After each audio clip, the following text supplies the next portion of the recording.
The sun glinting off solar panels in South Africa is a sign of a potentially brighter energy future for the country and indeed the wider continent. This facility in Vredendal has been set up to prove the concept of producing green hydrogen. That's important because green hydrogen is a central pillar of South Africa's plan to transition away from polluting coal.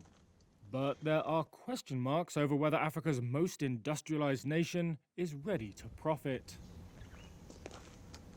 Dr. Stanford Chidziva is the acting director of green hydrogen at the University of Western Cape's South African Institute for Advanced Materials Chemistry. It has partnered with a joint venture including Renewable Energy to develop the project which, as he explains, uses two electrolyzer hydrogen stacks powered by the sun. We supply them with pure water, and the process of electrolysis takes place in these two electrolyzer stacks. And when electrolysis happens here, water is split into hydrogen and oxygen. Though the Vredendal site only produces small amounts of green hydrogen, Renewable Energy has plans to upscale the project nearby, says Executive Director George van Rensburg.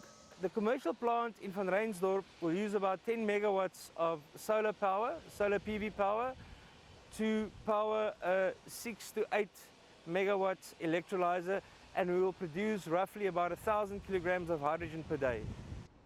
At COP27, delegates expressed high hopes for the nascent industry. However, speaking at the climate talks, Egypt's President Abdel Fattah al-Sisi warned that developing countries remain less able to benefit from the opportunities offered by the rapid green hydrogen transition.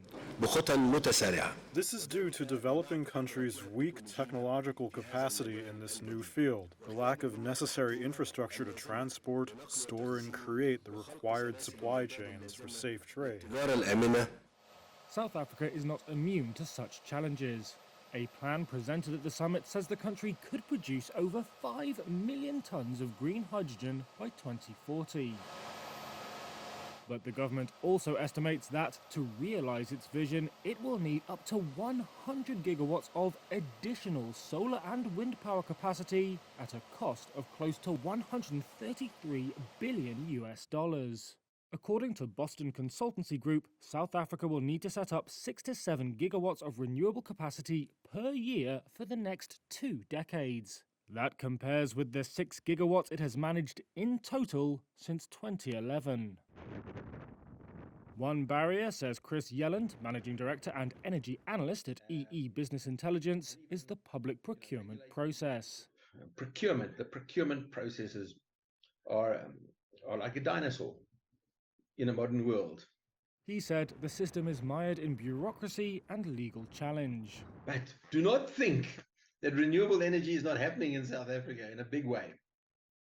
But it's not happening through the public procurement process. So if we're to look at the domestic, commercial, the light industrial, the heavy industrial, the mining, agricultural sectors, the customers of electricity are taking control of their own future. South African petrochemicals company Sasol and ArcelorMittal South Africa have announced that they are partnering to explore carbon capture and steel production using green hydrogen. Sasol is the world's biggest producer of fuel products and chemicals from coal. ArcelorMittal South Africa is the continent's biggest steel producer.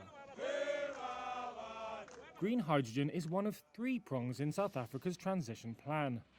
The other 2 are replacing its aging fleet of coal-fired power stations with wind and solar, and kickstarting an electric vehicle revolution. Retiring coal, though, and its impact on jobs is a thorny issue. With President Cyril Ramaphosa under pressure in various ways, Yelland says, the political situation in the country is on a knife edge. But if the barriers can be overcome, then South Africa could be heading, in terms of renewable energy at least, for greener pastures.